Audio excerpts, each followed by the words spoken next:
The ER waiting room at Sacred Heart smelled like coffee and antiseptic and something underneath, fear, maybe, or just the residue of 1,000 worried people. Margaret Walsh had walked these corridors for 3 years. She knew the smell by heart. She knew which fluorescent panels flickered on Tuesdays, knew the exact squeak of the supply cart wheels when the left front caster needed grease, knew the names of patients who came back again and again. Nobody called her Margaret anymore. Most of the nurses called her the Greys, not to her face, but close enough to hear. She'd stopped caring about that somewhere around year 2. The badge on her chest read Margaret Walsh, RN, and underneath it in smaller letters, 3 years, Sacred Heart Emergency Medicine. Her hair, pulled back in a practical bun, showed the grey like a map of everything she'd survived. Her shoes were sensible. White. Squeaking slightly as she moved between Trauma Bay 3 and the medication dispensary. Her hands moved with a precision that came from muscle memory so deep it felt like instinct. Dr. Sterling watched her from the physician's station. He saw graying hair. He saw reading glasses on a chain. He saw sensible shoes that squeaked against polished floors. He saw an aging nurse occupying a slot he could fill with someone younger, someone whose resume would have a GPA and no explanation gaps. Someone who wouldn't question his bed management decisions at 2 a.m. when he was trying to optimize surgical revenue. He saw dead weight. He saw inefficiency dressed up in scrubs that had faded from too many washings.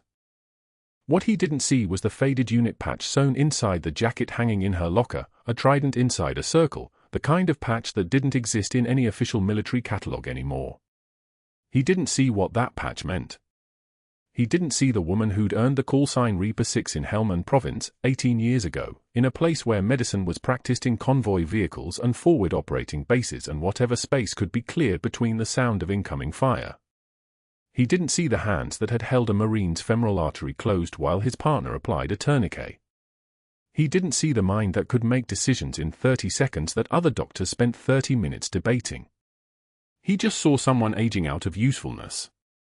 Margaret retrieved the supply cart from the corner near the automatic doors. Gauze packs. Saline bags. Catheter kits in their sterile packages. Her left hand trembled slightly as she reached for the top shelf, just a small tremor, the kind that came when she stood still too long, the kind that vanished the moment she touched a patient. Her fingers brushed against the cardboard box and the tremor stopped. Muscle memory. Precision returned. She began restocking the trauma bays in order, 1, 2, 3, 4. A patient in Bay 2 had been hit by a delivery truck at a parking lot on Spee Boulevard. Blunt force trauma to the left leg. He was watching her work with the kind of attention that came from being trapped in a bed, powerless, trying to figure out if the people moving around him actually knew what they were doing. Margaret met his eyes for exactly 2 seconds, gave him a nod that said, "You're in the right place, your body knows how to heal, we're not going to miss anything." The patient's breathing slowed. He'd believed her. Most of them did. Sterling's voice came from behind her, honeyed and soft. The voice he used when he was testing someone, when he was deciding whether they'd break or hold. "Margaret, a word." She turned. Sterling stood in the doorway of Trauma Bay 2, his expensive scrubs catching the fluorescent light in a way that made them look like they were photographed from a magazine. His Rolex caught the light too. $42,000, probably. She'd memorized the price once, when she was trying to understand how someone could spend a house's down payment on a watch. "Of course, Doctor," Margaret said. Her voice had the exact right amount of deference. "Years of practice. I'm moving 3 patients out of the elective surgical beds tonight. Cosmetic cases. Dr. Patterson at Denver Surgical Partners needs the space availability. They're paying premium bed rates. You understand bed management optimization, I'm sure." Margaret understood exactly what he was saying. The 3 patients waiting in the ER, a woman with possible appendicitis, an elderly man with chest pain, a child with a fever that wouldn't come down, would have to wait in those waiting room chairs a little longer. The premium beds would be held for people getting facelifts and liposuction. It wasn't unusual. Hospitals ran on money the way planes ran on fuel. She'd accepted that a long time ago. But the woman with appendicitis had been waiting for 5 hours. Margaret had done the calculation in her head, surgical window closing. Risk of rupture climbing. Minutes mattered in ways that didn't matter to bed management optimization. The child in the waiting room has a fever of 103.4, Margaret said quietly. Presenting 2 weeks of URI symptoms. Petechial rash on the trunk. That's meningococcemia until proven otherwise. Sterling's jaw tightened. Not from concern. From irritation at being contradicted. The pediatrician will see her. When beds are available. The petechial rash doesn't follow pediatric office protocol, doctor. That presentation belongs here. Now. Sterling stepped closer. His cologne, something expensive and aggressive, filled the space between them. Dior or Creed, something that cost more than her weekly grocery budget. He smiled without warmth. The smile of someone who had never been told no by anyone who mattered. You're not a doctor, Margaret. You're a nurse. Your job is to execute my decisions, not question them. When I want medical input, I'll ask the physicians in this building. Do we have an understanding? Margaret felt the tremor starting again in her left hand. She tucked it into her pocket. The tremor was information. Pain was information. But right now, information had to stay private. Yes, doctor, she said, and looked away first. Sterling held her gaze another 2 seconds, the dominance play, the way a wolf makes eye contact with a lesser animal, then turned and walked back to the physician's station. His shoes made no sound on the floor. That was the thing about expensive shoes, they were designed to move quietly. Margaret returned to Trauma Bay 2, her hands moving through the restocking routine automatically. Gauze packages arranged by size. Catheter kit stacked in order. For tubing coiled carefully in the drawer. Her hands knew the choreography so well they could do it in the dark.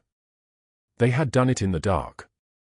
They had done it with mortar fire close enough to shake the walls, with tent flaps billowing in the rotor wash of incoming helicopters, with blood under her fingernails that wouldn't wash out for 3 days because the shower water was contaminated. They had done it when doing it right meant someone's child came home alive instead of in a flag-draped box. She opened her locker to hang her jacket before her shift officially started. The locker was bare except for a cardigan, a lunch bag, and the old naval dress jacket she never wore anymore but couldn't seem to throw away.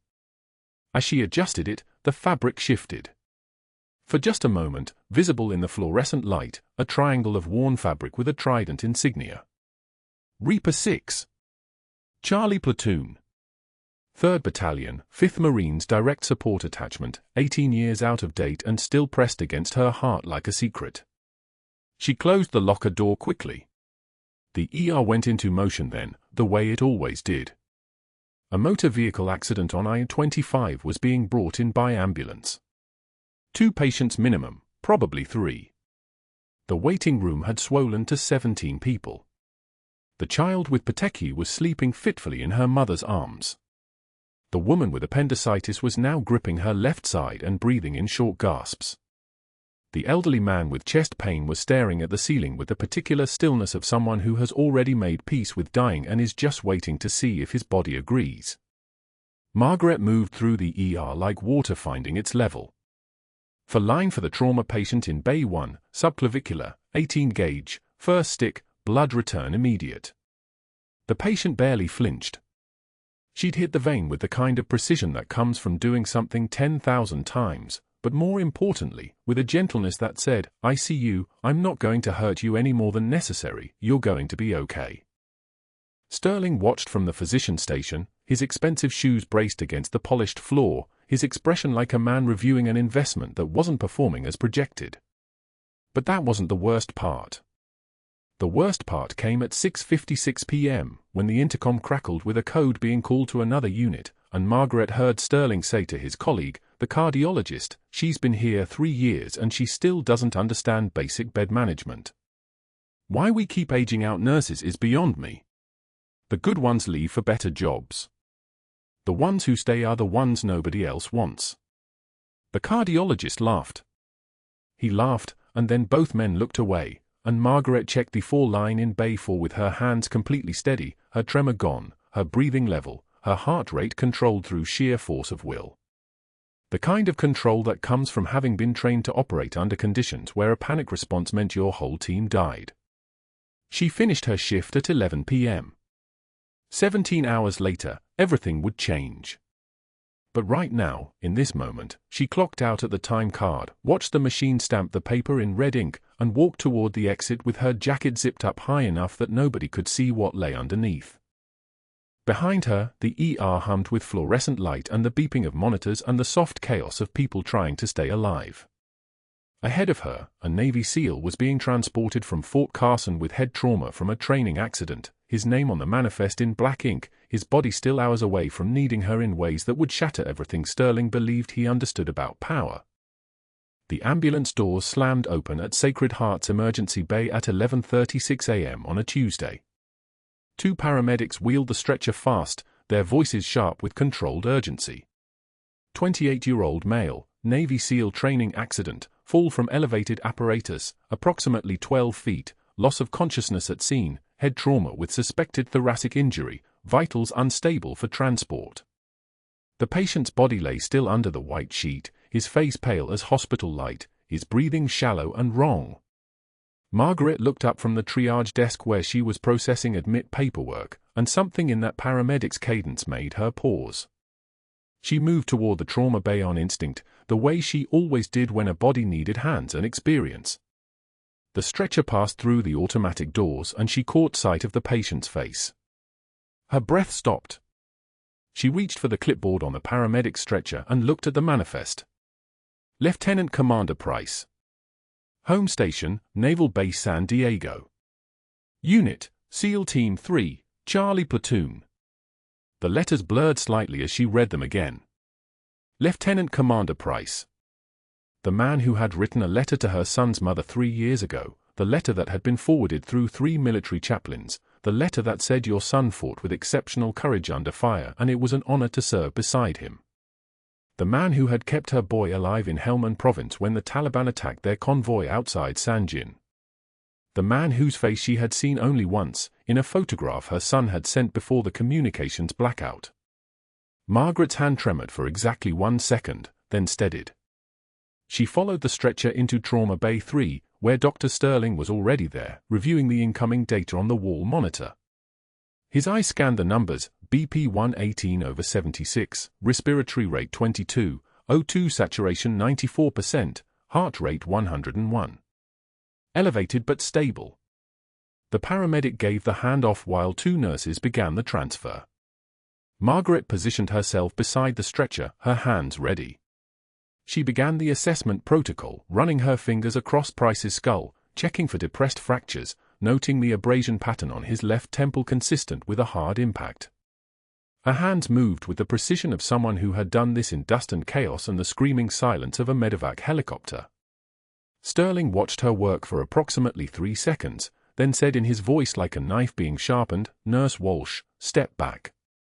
I'll assess." Margaret stepped back. Sterling examined Price with the speed of someone performing an autopsy he had already memorized. Conscious level. One of the younger nurses answered, GCS-9 when he arrived, unchanged. Head CT, full spine series, and will need a chest X-ray. Sterling's tone was already moving past the patient, already calculating. Call radiology. Let them know we have imaging coming. He turned to the trauma attending who had just arrived. This one's stable for now.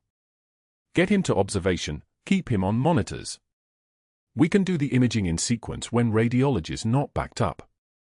Margaret heard the words and felt something cold crystallize in her chest. She had watched Sterling's patterns for 3 years now, had learned the arithmetic of his hospital, how he managed bed availability, which surgeries he prioritized, which imaging he delayed. This morning alone, she had seen 3 elective cosmetic procedures scheduled, a rhinoplasty, a breast augmentation, and a mini facelift, all booked back-to-back in the premium surgical suites, all paying out of pocket for the private surgical group Sterling had a referral arrangement with. The kind of arrangement that paid referral bonuses.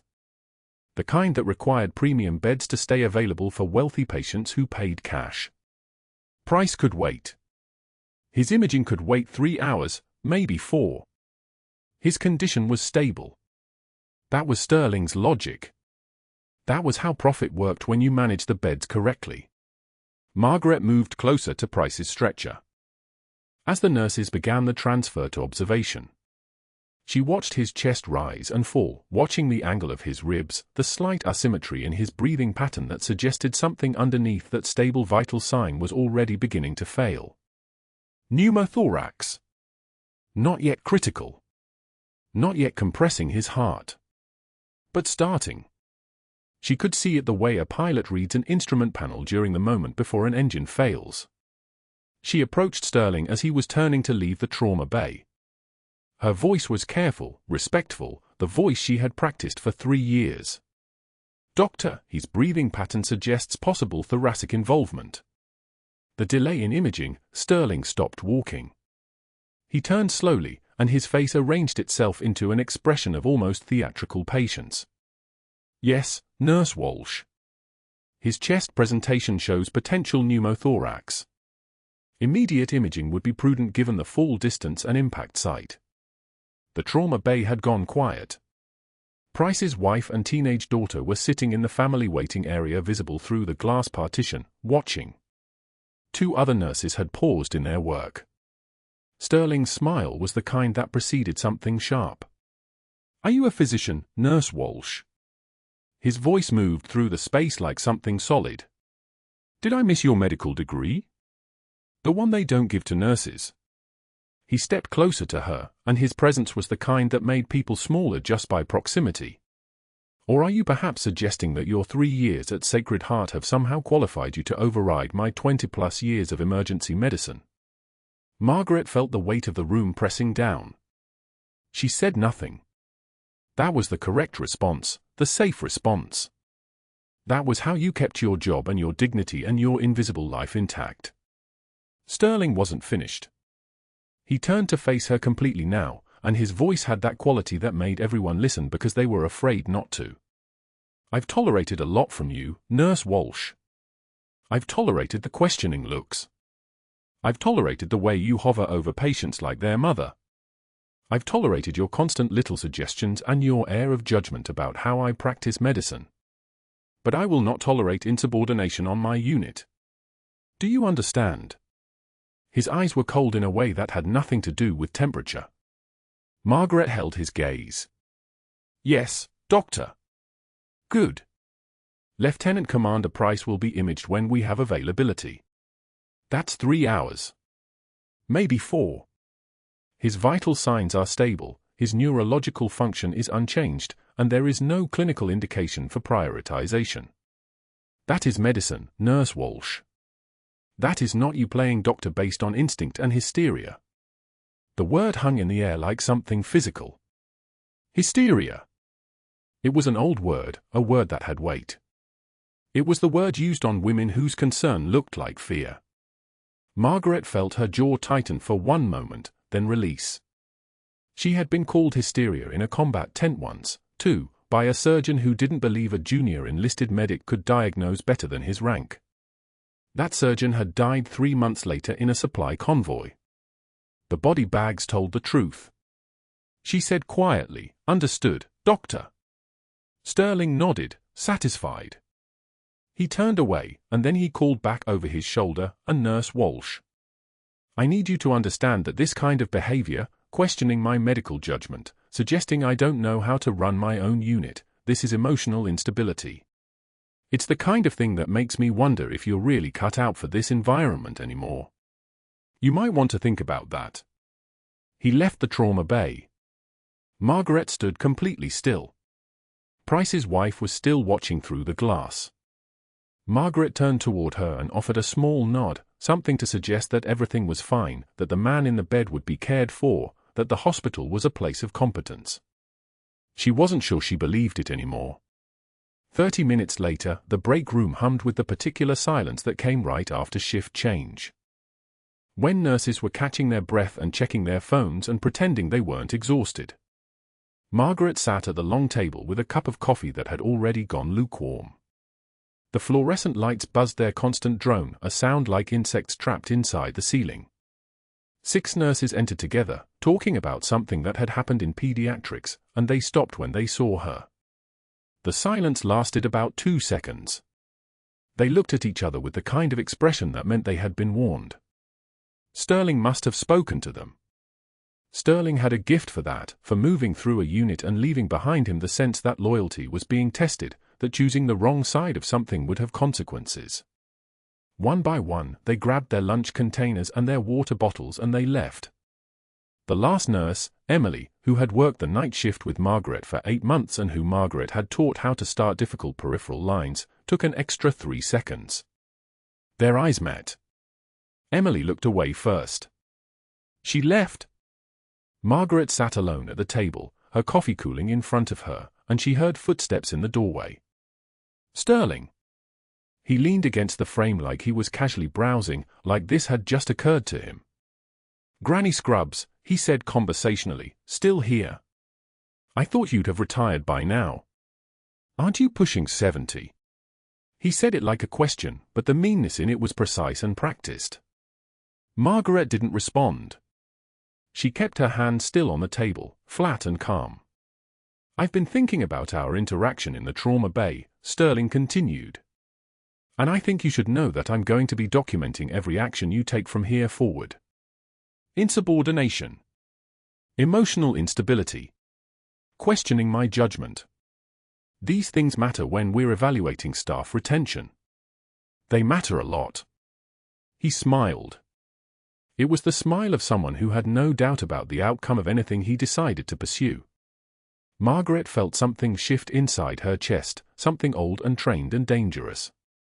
She raised her eyes to meet his and she said in a voice that came from somewhere very deep, somewhere that predated her tenure at Sacred Heart by a decade and a half, I've seen what happens when profit comes before patience, Doctor. The body bags always tell the truth. Sterling's smile faltered. The words had been quiet, but they had the quality of something that couldn't be taken back. Sterling's expression hardened and his voice dropped. You want to be very careful about the implications you're making, Nurse Walsh. Very careful indeed. He turned and walked out.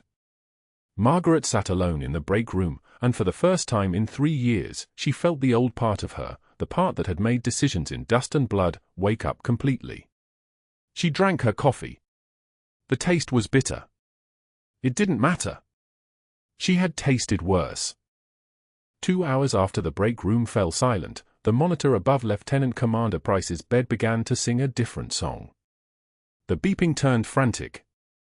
02 sat dropping. 88. 82. 76. Margaret was 3 rooms down restocking a crash cart when she heard it, that particular alarm sequence that told her everything. The sound cut through the ER like a scalpel. She moved toward the sound before her brain finished processing the data her ears had already collected. Sterling was in the room.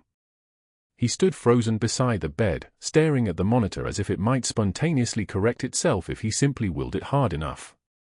Price's chest was rising but the oxygen wasn't climbing. His trachea had deviated visibly to the right. Classic presentation. Tension pneumothorax. A collapsed lung compressing everything toward the opposite side. The body was suffocating from the inside out.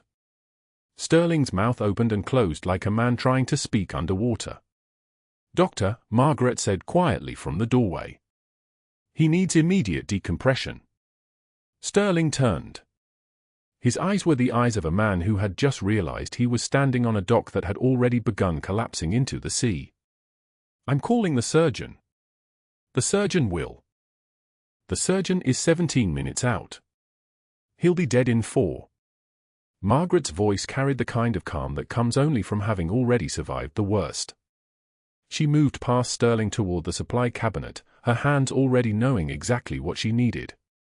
The 14-gauge angiocath needle gleamed under the fluorescent lights. Alcohol swab. One-way valve dressing.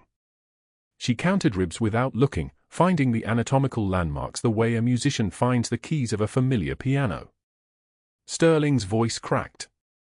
"What are you doing? Step away from that patient immediately."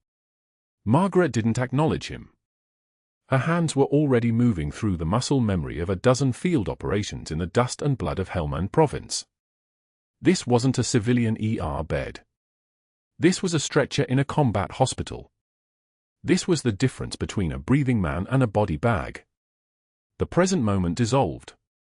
There was only the procedure and the patient and the absolute knowledge that hesitation killed people. Second intercostal space, midclavicular line. The anatomical landmarks sang to her hands. She prepped the site with one swab, efficient and methodical. The needle went in perpendicular to the chest wall. 90 degrees. Exact. She felt the resistance of tissue, then the sudden give as the needle penetrated the pleural space. The hiss came instantly. Air escaping. The sound of pressure releasing. Of a lung that could breathe again. Price's oxygen saturation began climbing. 78.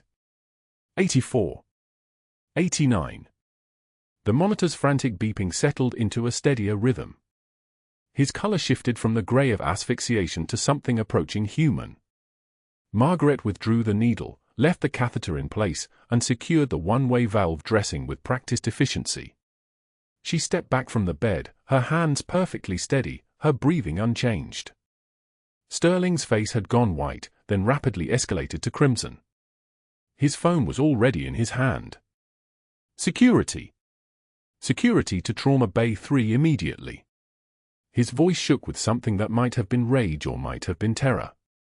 Possibly both. I have a nurse who just practiced medicine without a license. I want her removed from this hospital immediately. Price's wife gasped from the corner where she'd been watching her husband die and then, impossibly, begin breathing again. But she just saved his life. She violated every protocol, Sterling interrupted, his voice finding its commanding tone again now that the immediate danger had passed. Every single protocol. If something goes wrong, this hospital is liable for millions. The trauma surgeon arrived 7 minutes later, not 4, he'd been running, his stethoscope swinging around his neck like a weapon. He examined Price with the efficiency of a man who'd seen 1,000 chests and knew exactly what to look for. His eyes moved from the patient to the monitor to the one-way valve dressing. He looked at Sterling, then at Margaret, then back at Sterling. Who performed the needle decompression? His tone suggested this was not a casual question. Margaret raised her hand slightly, the way school children do. Deferential even now. Even after saving a life while the doctor in charge had frozen like a rabbit in headlights. The surgeon studied her for a moment. His eyes were the color of old pennies, weathered and knowing. Textbook execution. You bought him the critical window. For minutes, maybe 5. That's all it takes. He turned to Sterling. This is exactly what should have happened. This is exactly what protocol demands when the attending is unavailable. Sterling's jaw clenched. The ER director is available. I was available. You were frozen, the surgeon said flatly. I've seen it before. The mind recognizes the emergency but the body doesn't comply. Happens to good doctors. Happens to the best doctors. He paused. But it stops happening when you recognize it and hand off to someone who can move. He looked back at Margaret. You've done this before. Margaret didn't answer. Some truths were too large for hospital corridors. Some identities belonged to different lifetimes entirely. Sterling walked to the wall phone. His movements were controlled now, purposeful, each step a calculated chess move. He dialed the board president. His voice was steady, almost reasonable. This is Dr. Sterling, ER director. I need to initiate immediate termination proceedings for a nurse who performed an unauthorized medical procedure. No, not a small mistake, she performed a needle decompression on a patient. Yes, I have witnesses. Yes, I'm calling the state nursing board now. 2 phone calls followed. Then 3. By the time security arrived, Sterling had already constructed a narrative. Margaret Walsh had overstepped. Margaret Walsh had endangered a patient. Margaret Walsh had violated her scope of practice in a manner that could have resulted in catastrophic complications, in a manner that exposed the hospital to massive liability, in a manner that demonstrated recklessness and insubordination. The security guards arrived, 2 men who'd worked the ER for 8 years and knew Margaret by sight, who'd watched her move through these corridors with the kind of quiet competence that goes unnoticed until something breaks and you realize what you'd been missing. One of them wouldn't meet her eyes as he asked her to come with them to the administrator's office. "Your belongings," he said quietly. "We need to collect your hospital ID and your personal items." Margaret gathered her small cardigan from her locker. The faded unit patch sewn inside the lining caught the fluorescent light, a small golden anchor above crossed tridents, stitched there 18 years ago on a deployment most people would never understand. She'd kept it hidden from everyone. From her son. From her colleagues. From herself, most days. Just a badge. Just fabric. Just a reminder of who she'd been before she'd tried to become someone else. "I'm sorry," the security guard said. His name was Miguel. He had a daughter in nursing school. Margaret had helped her study for the NCLEX last month. "Don't be," Margaret said. "You're doing your job." The walk past the nursing station lasted approximately 15 seconds. Every nurse working the ER watched her move toward the exit with that cardigan over her scrubs, her hospital badge already removed, her hands empty except for the small weight of her own life leaving the building. Nobody spoke. The fluorescent lights hummed their mechanical song. Somewhere in the background, a monitor beeped steadily. Someone was still alive. Someone was still being saved. Sterling appeared in the doorway of his office as she passed. His expression was already shifting. The anger was cooling into something more efficient. The network was already moving. 3 physician allies on the hospital board would receive carefully worded phone calls tonight. The state nursing board investigator would find a detailed complaint in his inbox by morning. The chief medical officer would be briefed on the liability risk before Margaret's shift officially ended. Sterling was competent, ruthless, and networked into the institutional power structure of Sacred Heart in ways that went far beyond his title. He had friends. He had influence. He had the kind of power that came from careful cultivation of allies who owed him favors and allies to whom he owed favors, and a careful balance of mutual interest that was nearly impossible to disrupt. What he didn't have was what Margaret had just demonstrated. He didn't have the ability to move when everything told him to freeze. He didn't have the kind of muscle memory that transcended fear. He didn't have a past that had taught him that hesitation meant death. The parking lot of Sacred Heart was full of afternoon rain. The kind that fell without drama, just steady percussion on the asphalt, on the ambulance bay, on the windows of cars belonging to doctors and nurses and respiratory therapists and orderlies. Margaret's phone was already ringing before she reached her car. Her son. Calling from somewhere that would take him 20 minutes to reach the hospital if he drove fast. She didn't answer. She couldn't explain yet. She couldn't find the words for the job she'd just lost or the life she'd saved or the identity she'd kept buried for 18 years, erupting out of her hands in a moment when someone else's child needed saving. She sat in her car in the Sacred Heart parking lot at 3:44 p.m. on a Tuesday, still in her scrubs, her hospital badge on the seat beside her, and she let the rain do the talking. The quiet person in the room had just moved like lightning. The aging nurse had just acted like a warrior. The network was already calculating how to destroy her. And somewhere inside Sacred Heart, Lieutenant Commander Price was breathing steadily on a hospital bed, his collapsed lung reinflated, his oxygen saturation climbing, his life returned to him by hands that nobody was allowed to know how to move that way. Sterling's hands were shaking as he picked up the phone. Not from guilt, from the cold clarity of a man who understood that his network was his only armor, and that armor was about to be tested. He sat in his office with the door closed, the afternoon light casting long shadows across his mahogany desk, and began making calls with the precision of someone who'd been building institutional alliances for 15 years. First the hospital board president, a conversation that lasted exactly 4 minutes.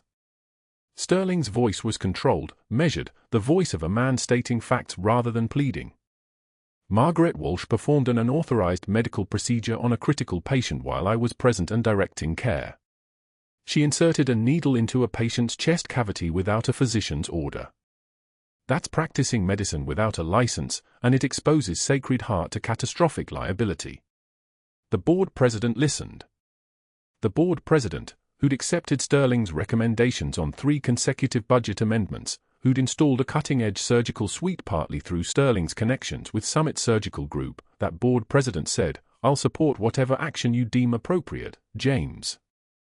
Second call, Dr. Raymond Pierce, cardiac surgeon, and Dr. Michael Hayes, orthopedic specialist. Both men owed Sterling favors. Both men had benefited from the patient bed allocation system that Sterling had optimized, the system that guaranteed they received premium recovery rooms for their highest-paying clients while emergency cases cycled through overcrowded bays. Pierce answered on the second ring. "I need you to file a formal complaint with HR," Sterling said. Pattern of insubordination. Questioning physician judgment. Emotional instability. The words came like a script he'd rehearsed 1,000 times. "This is about patient safety," Pierce said carefully, understanding the unspoken arrangement. "Of course," Sterling replied. Within 30 minutes, both complaints were formally logged. The third call was to State Nursing Board investigator David Ashford, a man Sterling had met at a Denver Medical Society fundraiser, a man whose sister had been treated at Sacred Heart after a skiing accident, a man who viewed physicians with the deference of someone who understood the hierarchy of medicine. "I'm calling to report a serious breach of nursing scope of practice," Sterling said, his tone urgent but not panicked. "A registered nurse at Sacred Heart performed a needle decompression, a surgical intervention, without physician authorization. This occurred during my direct supervision, and I have 2 additional physicians who witnessed pattern violations." Ashford's voice shifted immediately, became official, became the voice of someone who now had a case to investigate. "I'll need details," he said, and Sterling provided them with meticulous accuracy, leaving out only the context that mattered, the delayed imaging, the surgical kickbacks, the reason Margaret had questioned his judgment in the first place. The trap was already closing around her by the time security arrived at the ER nursing station with the cardboard box. It was one of the flat brown boxes used for moving supplies, deliberately chosen to maximize humiliation, and the security guard, a middle-aged man named Clayton who'd never once had a conversation with Margaret beyond "good morning," set it on the counter with the gentleness of someone handling something fragile. "I need to escort you to collect your personal items," he said quietly, and Margaret understood. She'd known the moment Sterling's voice had shifted in the break room, that particular quality of certainty that comes when a decision has already been made above your head. She stood without arguing, without asking questions, and walked to her locker with Clayton following 3 steps behind. The locker was sparse. 3 years of nursing at Sacred Heart and she'd kept almost nothing, that was the point, that was the entire architecture of her life now. She removed her laminated badge, still warm from her badge holder, the photo showing her at age 51, pale and indistinct, barely herself. She removed her stethoscope, a Littmann Cardiology 4, purchased with her own money in 2018, the earpieces worn smooth from use. 3 pens from pharmaceutical representatives and then, her left hand moving automatically, she removed the jacket she'd worn over her scrubs during winter shifts, the jacket with the lining she'd never mentioned to anyone, the jacket that held the faded patch from her SEAL unit stitched carefully into the interior. Reaper 6. The call sign she'd earned in Helmand Province when she was someone else entirely. She folded the jacket with precise movements and placed it in the box on top of everything else, her hands perfectly steady. Clayton watched but didn't help. Through the break room window, Margaret could see Sterling in the administrator's office, gesturing with animated emphasis at someone on the phone. His mouth was moving rapidly. His free hand kept rising and falling like he was conducting an orchestra. The termination process took 47 minutes from the time she set down the cardboard box. Margaret sat in the small security office near the main entrance, the room that smelled of old coffee and copy machine toner, and waited. At 3:16 p.m., HR Director Susan Kemp arrived with a manila folder and the kind of expression people wear when they're performing a script they don't believe in but are contractually obligated to deliver. Effective immediately, she began, and Margaret didn't hear the rest, just the words that mattered: practicing medicine without a license, patient endangerment, insubordination. Margaret signed the termination paperwork in 3 places without reading it. Kemp's pen hovered. "Do you want to request a hearing?" Kemp asked, and Margaret understood the offer for what it was, a procedural courtesy that wouldn't change anything. "No," Margaret said. Her voice was even, flat, the voice of someone who'd made peace with a decision that had been made for her. At 3:34 p.m., the trauma surgeon who'd been waiting in the imaging department, the man who'd seen the needle go in, who'd felt the rush of expelled air that meant Margaret had just given a dying man 4 more minutes of life, tried to intervene. He appeared in the security office doorway breathing hard like he'd run. That woman performed a field decompression that would pass any military trauma protocol, he said, addressing Kemp directly. "I've served in combat zones. I know what that procedure looks like when someone actually knows what they're doing." Where did a civilian nurse learn? Sterling was behind him. Sterling was always behind people now, it seemed, materializing with the certainty of a man whose network had already absorbed all the uncertainty. She endangered a patient with a procedure she had no authorization to perform, Sterling said, his voice carrying the absolute certainty of someone who'd already won. "This hospital cannot tolerate that liability. The board president agrees. The investigation is already underway." The surgeon opened his mouth. Closed it. Understood that he was outmaneuvered. Walked away. By 4:01 p.m., Sterling's trap had solidified. The board president had sent an email to the hospital administrator recommending immediate termination. State Nursing Board investigator David Ashford had opened a formal complaint file with Margaret Walsh's name on it. Dr. Pierce and Dr. Hayes had submitted written statements describing Margaret's pattern of overstepping scope of practice and questioning physician decisions, building a narrative that made insubordination sound like systemic instability. Sterling had constructed this edifice with the precision of someone who understood that institutional power works like leverage. You don't need to be the loudest voice, you just need to be the one with the most allies already in place. He'd spent 3 years building those allies. Margaret had spent 3 years just showing up. She left Sacred Heart at 4:23 p.m. with the cardboard box cradled against her chest. The September afternoon was warm, the sky that particular shade of Denver blue that looks impossible, too clear, like the atmosphere had been polished. The box was light enough that it almost seemed unreal, 3 years of employment reduced to something a single person could carry. Her scrubs were still damp with the sweat of the crisis, her hair pulled back in the same bun she'd worn for 8 hours, her hands empty of the small tools that had defined her shift work. She drove home listening to nothing, no radio, no podcasts, just the sound of the engine and the occasional brake squeal at red lights. She arrived at the house at 4:06 p.m. The kitchen was exactly as she'd left it this morning, coffee mug in the sink, the day's mail on the counter, the light coming through the window at an angle that meant afternoon was turning toward evening. Margaret set the cardboard box on the kitchen table, pulled out one of the wooden chairs, and sat down. She was still wearing her scrubs. The hospital ID badge lay on top of the box, her pale face staring upward like something that had been buried and excavated. She stared at the box. At her jacket. At nothing. Her left hand was trembling, not shaking, not the obvious oscillation of fear, but the subtle tremor that comes from 3 years of holding everything rigid, of not moving, of keeping the past locked behind a door labeled civilian life while the past had other plans. When her son's key turned in the lock at 5:12 p.m., early from his job at the software company, the job that paid well enough that he didn't need to ask his mother about money, his face registered confusion first, then alarm. "Mom? Why are you home?" "It's Wednesday. You work until 9 on Wednesdays." He set down his backpack. He looked at her sitting at the table in her scrubs, at the cardboard box, at her face which had gone the color of old tile. Margaret couldn't speak. Her son was 28 years old, 6 feet tall, with the build of someone who'd served, who'd deployed to Helmand Province himself, who'd come home changed and spent 3 years trying to change back. Her son, who'd served under Lieutenant Commander Price. Her son, whose commanding officer she'd just saved and lost everything for. She opened her mouth. Nothing came out. The box sat between them like an artifact from another world. "Mom," he said again, his voice rising. "What happened?" She couldn't tell him she was a senior chief petty officer. Couldn't explain how she'd earned the call sign Reaper 6 during a deployment that she'd never mentioned, couldn't describe Helmand Province or the field hospitals in the dust or the 17 people she'd brought back from the edge using nothing but her hands and muscle memory.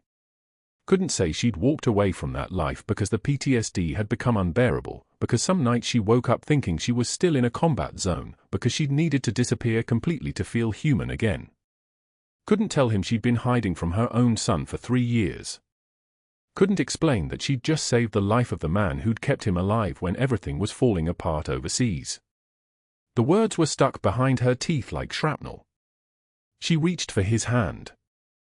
He took it, alarmed, and she held on.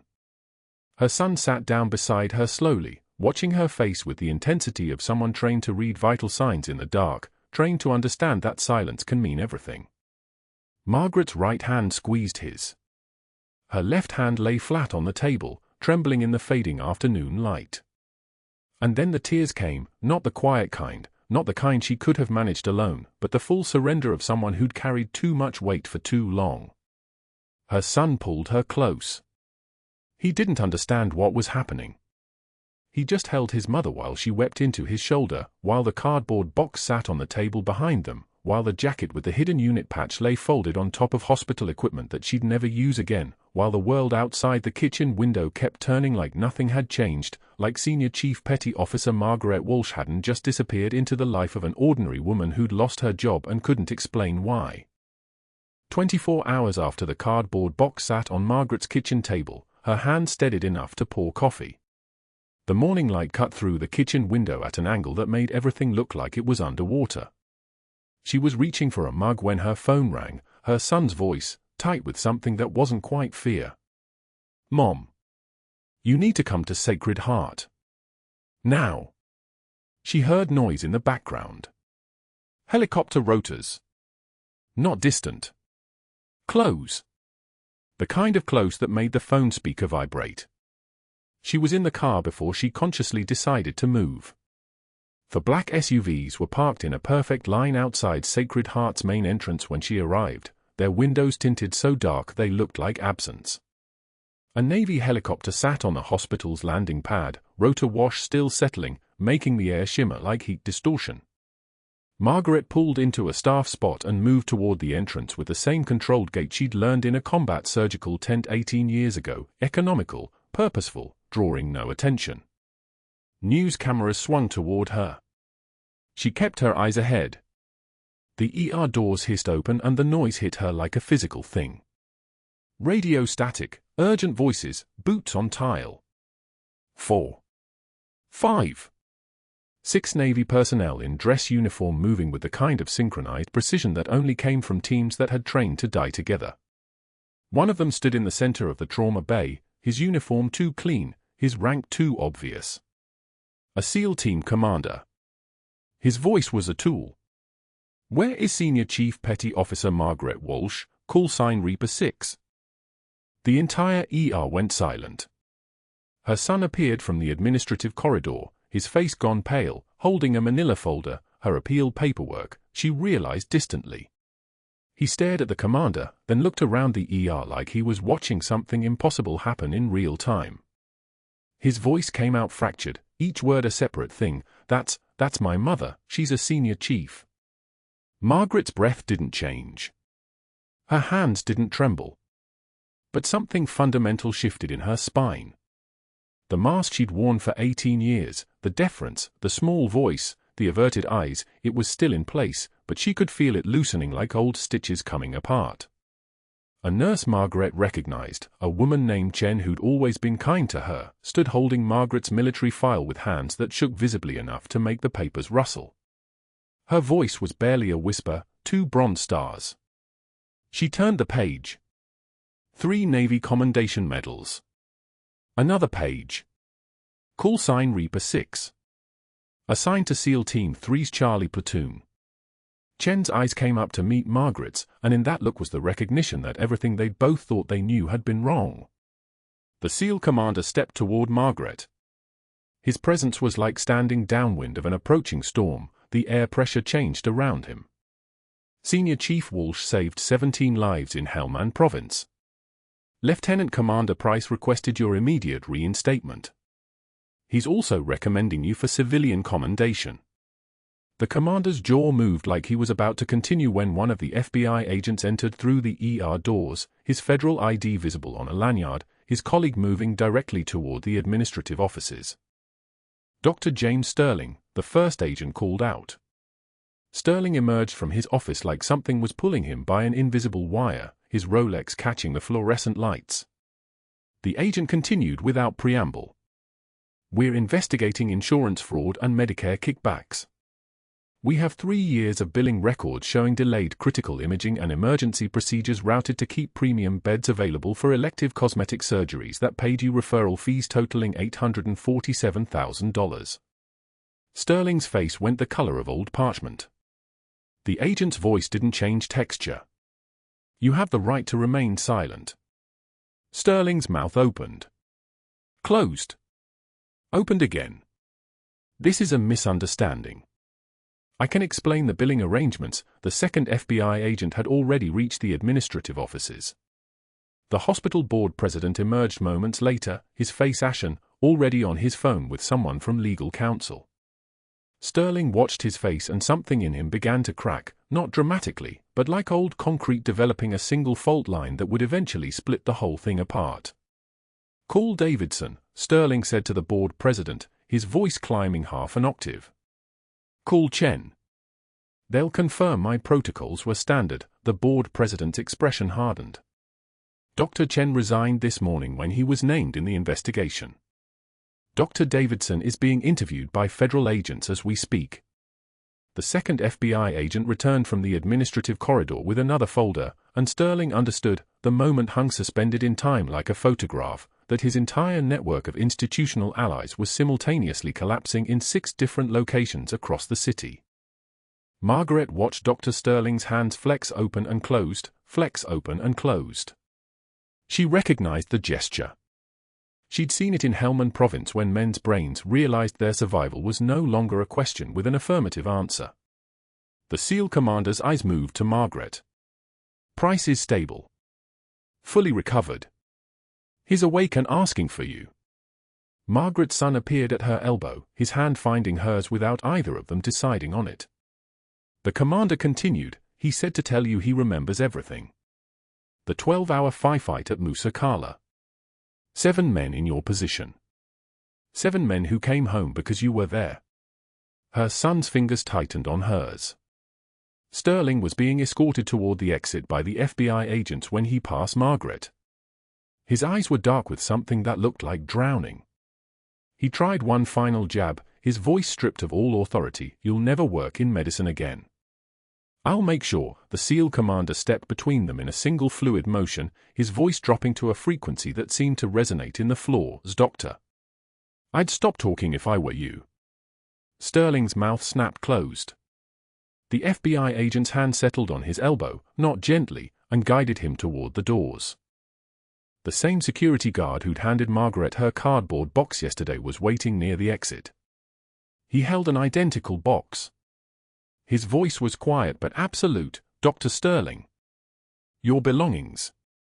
I believe you know the way out, sir.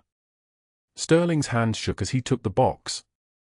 The Rolex caught the light one final time, and then the doors hissed open and he was gone, escorted by federal agents, his career trailing behind him like something that had died some time ago and nobody had told his brain to stop moving yet. Margaret watched him go. Her face didn't move. Her composure held like a dam holds water. But inside her chest, something that had been locked tight for 18 years released a single degree of pressure. The SEAL commander turned to face her directly. Come with me. Price is in recovery. He's asking for his CO. Margaret's son watched her, still processing the wreckage of everything he believed about his mother. She squeezed his hand once. "Give me 5 minutes," she told him, her voice already changing, deeper, more precise, the voice that came from someone accustomed to being obeyed. "Then come find me." The commander led her through the ER, staff parting like water. Her son stood holding her appeal paperwork, watching her move with the gait of someone who'd survived things that should have killed them, watching the transformation happen in real time, the deference vanishing, the authority settling into her shoulders like a garment she'd briefly removed and was putting back on. 6 months later, Margaret walked through the same corridors of Sacred Heart wearing scrubs with a different name on the badge.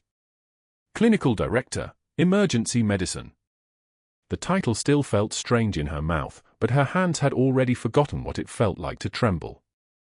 She opened her locker in the physician's area, a different section now, a different world, and hung her jacket. The faded seal unit patch was visible on the inner lining. She didn't hide it anymore. Her son appeared in the doorway of her office, smiling in a way that looked like healing. "Commander Price is here. Dress uniform. Wanted to stop by." Price entered, moving without the careful weight distribution that usually came with trauma recovery. He was moving like a man who'd reclaimed his body. He saluted her. Margaret returned it, muscle memory asserting itself with absolute authority. They spoke for 12 minutes about his recovery, about the reorganization of Sacred Heart's protocols, about the 17 lives she'd saved overseas. Price presented her with a commendation framed in mahogany, signed by the Secretary of Defense. She hung it on her wall beside her nursing license. That same afternoon, in a community college classroom in a different part of Denver, Dr. Sterling demonstrated chest compressions on a CPR mannequin to 18 indifferent students. His medical license was suspended pending criminal trial. He made $18 an hour.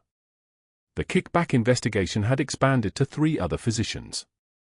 Medicare fraud charges totaled $4 million. His Rolex was gone, sold to pay legal fees that were barely making a dent in what he owed. A student raised her hand. "Dr. Sterling, weren't you an ER director?" His jaw tightened. His voice flattened. "Let's focus on the lesson." Back at Sacred Heart, Margaret responded to a trauma alert in the main ER, her movements precise and economical. A young nurse watched her work with the kind of awe that only came from recognizing something that had transcended normal human capability.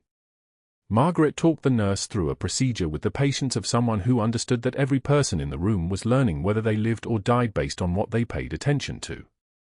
The tremor that had lived in her left hand for 18 years was completely gone. She caught her reflection in the glass partition behind her, the faded unit patch visible on her jacket, stitched inside the lining but visible now, no longer hidden. She turned back to her patient and saved another life. The monitor climbed, O2 rising, heart rhythm stabilizing, vitals trending toward the green. She kept her voice steady and calm, a frequency that made everything around her organize into order. Subscribe for more stories about the heroes working in places you walk past every day.